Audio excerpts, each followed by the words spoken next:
My family was dining in a fancy restaurant when Eric, my husband, took over the reservation I had made for Dad's birthday celebration. He brought his in-laws along and said, "A single father like yours doesn't belong in fancy restaurants. Stick to cheap pubs." Despite my frustration, I decided to set Eric straight. "You realize this is my brother's place, right?" I said. "I'm Elizabeth, a 27-year-old office worker. My parents divorced when I was little, and Dad raised me. They split because Dad was always working and rarely home, which wore Mom down. Although Dad still loved Mom and didn't want the divorce, he eventually agreed when she said, 'I'm tired of waiting. Set me free.' After they divorced, I stayed with Dad because of financial reasons. He would always say, 'It's not Mom's fault. It's my fault for relying on her too much and neglecting her. I regret making her feel lonely.' When I asked why Mom left, he would sigh sadly. Despite the divorce, Dad always put me first. He made it to my school events and never missed a birthday or Christmas." Some people made insensitive remarks about our single-parent household, but Dad's love made me ignore them. After the divorce, I occasionally saw Mom, but our relationship grew distant after she remarried and had another child. Once I started working, Dad retired early to enjoy a quieter life. He had worked hard to support me, and I wanted him to pursue his interests now. Although I live alone, I frequently visit Dad. 2 years ago, I married Eric, who was introduced to me by a friend. Eric is hardworking and honest, and he quickly earned Dad's approval. His in-laws were also kind and accepted me immediately. However, the suggestion to move into Eric's family home brought me considerable distress. Both my parents are getting older, and I worry about them. They are both retired and hardly go out or talk to anyone these days. Moving in together seems like a good opportunity. Please consider it," Eric pleaded earnestly. Of course, I wanted to respond to his desperate request, but moving into his parents' house would put a significant distance between me and my dad, making it hard to check on him as often as I used to. Dad is healthy, but if something happened, he might not be found in time. I was torn about what to do, but eventually Dad gave me his advice. "I'm healthy enough to live on my own. I don't want to burden you, and you should take care of Eric's family. Call me if anything happens," emphasized to Dad, and reluctantly agreed to move in. However, just a few weeks after moving in, I began to regret my decision. Eric and his parents, whom I thought were kind, drastically changed their behavior towards me. They started treating me like a servant, leaving all the household chores, cooking, laundry, and cleaning, solely to me while Eric and his parents did nothing. I asked Eric to help. "I'm tired from work too. Housework is a wife's job, right?" he retorted. My protest that I also work fell on deaf ears. "It's different. You married me, so you should be devoted to me and my parents," Eric would dismissively say. Coming home tired from work only to face an endless list of chores was overwhelming. Not just the chores, but Eric's mother, Mary, relentlessly tormented me. She'd purposefully spill food to dirty the floor or complain about the slightest speck of dust. "This spot is dirty. Clean it," she would order, leaving dirty clothes all over for me to pick up. After I washed and carefully folded them, she'd say, "These folds will crease the clothes. Do it again," and kick them apart. Moreover, Mary often made disparaging remarks about me being from a single-father household. "You can't even do housework properly because you weren't raised in a proper family. How pitiful. It's amazing you can hold a job. The company must be blind to hire such a bottom-rung woman. It's your dad's fault for the way he brought you up." I was against marrying someone from such a family, but Eric insisted. "I deeply disapprove. You should be more devoted to us and Eric. If we hadn't welcomed you as a wife, you'd be living a sad, lonely life with your dad." Hearing such insults about Dad, I had to suppress the urge to hit Mary. The worst part was that John, my father-in-law, and Eric did nothing to intervene while they witnessed Mary's treatment of me. Far from supporting me, John looked at me scornfully while Eric joined Mary in mocking me. "Mom's right. You lack any gratitude towards us. That's why she's cold to you," Eric sneered. "A woman from a dysfunctional family like yours would have been left on the shelf if I hadn't married you. You barely have any merits besides working and doing housework, so do them well. Don't even think of asking to share the chores. It's your role as a wife, and making excuses like being tired from work is absolutely unacceptable." "I won't allow it," Eric dictated. When I tried to argue or refuse, Eric's mood turned visibly sour. He began treating me as if I were invisible. "How dare you, as a wife, make a fool of me?" he would shout. Mary chimed in. "Don't stress Eric when he's tired, making things worse for me." Some of the furniture in the in-laws' house was bought with my money. I was coerced into purchasing them. They abruptly took me to an electronics store and forced me to buy things, capitulating under public pressure to avoid a scene. The harassment didn't end there. Even when I tried to visit my family for Christmas, they obstructed me. "You're our wife now. Focus on our preparations. We need a feast and thorough cleaning done. Your dad's all alone. He won't do much, right? We have other relatives to entertain," they said. When I persisted on going home, they responded childishly by spilling juice on my packed clothes and hiding my shoes. Facing daily complaints and harassment, I reluctantly gave up the idea of going back home. Unable to reveal the truth, I told Dad, "The in-laws' house is busy with Christmas preparations, so I'll stay and help. Sorry, I can't make it back." Dad didn't blame me. "Then it can't be helped," he gracefully accepted. "Don't worry about it. It's busier there with more people. I can manage fine alone here," he comforted me. Eric's ongoing tyranny made me seriously contemplate divorce, but I was troubled about how to tell Dad, who was purely happy about my marriage, without hurting him. In the second year of this tumultuous marriage, Dad turned 60. I secretly made reservations at a renowned fancy restaurant for his celebration. Anticipating complaints from Eric and his parents, I simply told them I had to return home briefly. They grumbled but reluctantly accepted when I promised it would just be for the day. Upon learning about the restaurant reservation, Dad was immensely delighted. "I'm so blessed to have such a wonderful daughter." "Thank you so much," he said. Hearing Dad express gratitude made me incredibly happy, but I never imagined what would unfold next.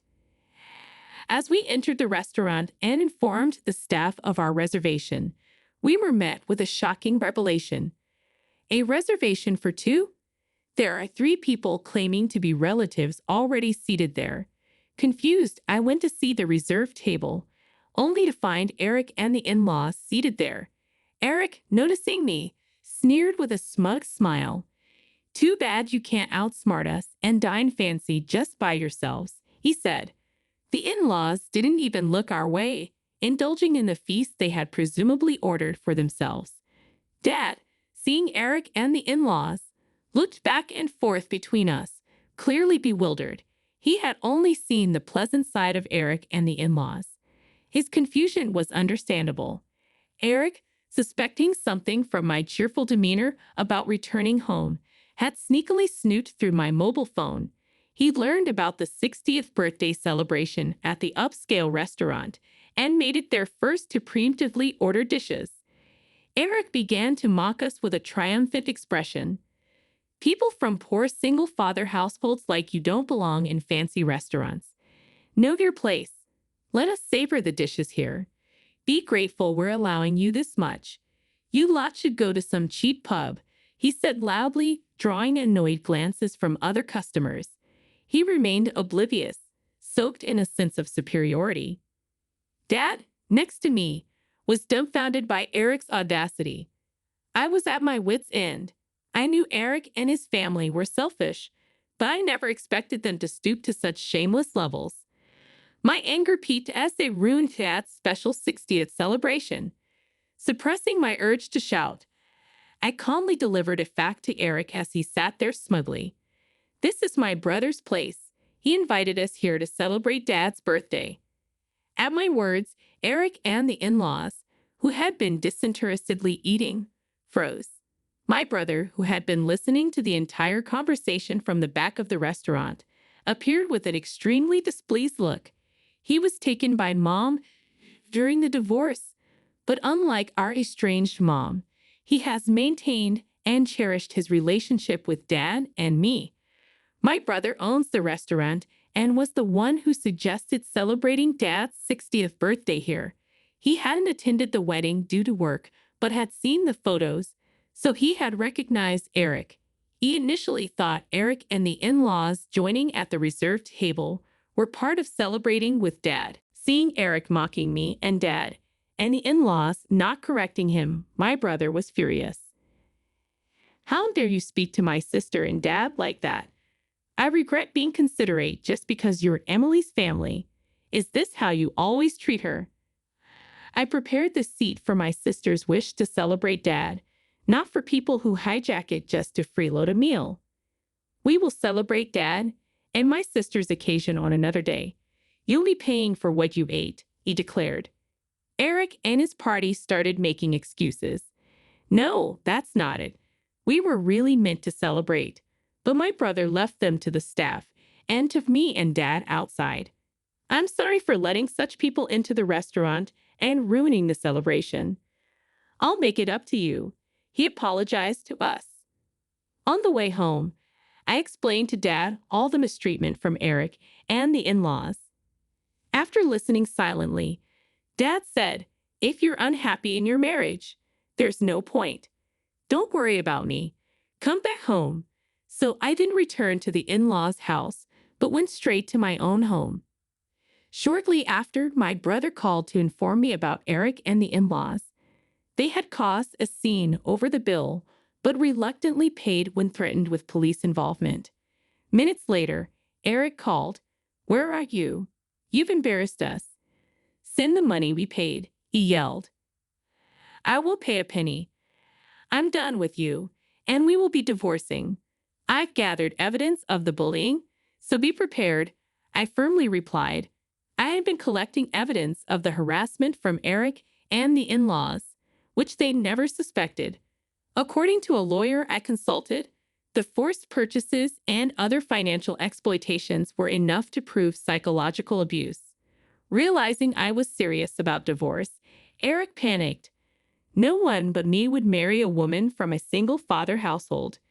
Do you want to upset Dad? He threatened. I scoffed. Dad said my happiness matters most. I'd rather be with him than care for the likes of you, I replied. Still, Eric warned, you'll regret this. Think it over.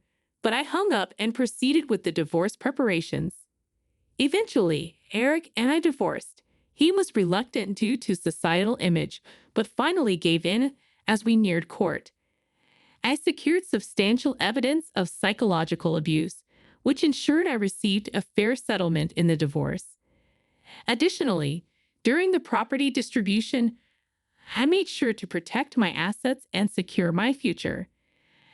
I took the furniture I had purchased for the in-laws' house, having the legal right as the buyer.